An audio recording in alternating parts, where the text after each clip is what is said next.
আমরা সংগঠনের পক্ষ থেকে ওনাকে অভিনন্দন জানাচ্ছি, লাল সালাম জানাচ্ছি। আমি এই অবস্থান মঞ্চে ওনাকে দুটি কথা বলার জন্য অনুরোধ করছি। এই অবস্থান গণভোটের মঞ্চে এসে আমার মনে হচ্ছে আমি হয়তো নাগরিক হিসেবে, এই বাংলার একজন মানুষ হিসেবে ধন্য হলাম।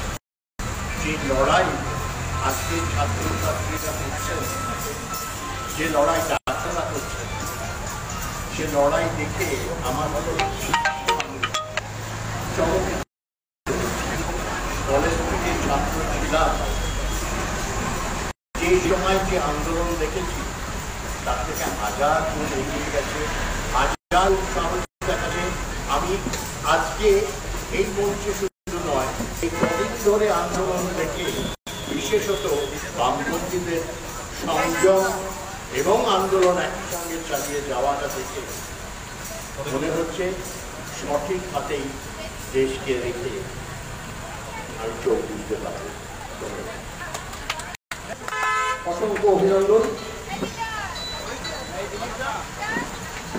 অভিনেতা অরুণ বন্দ্যোপাধ্যায় মহাশয়কে।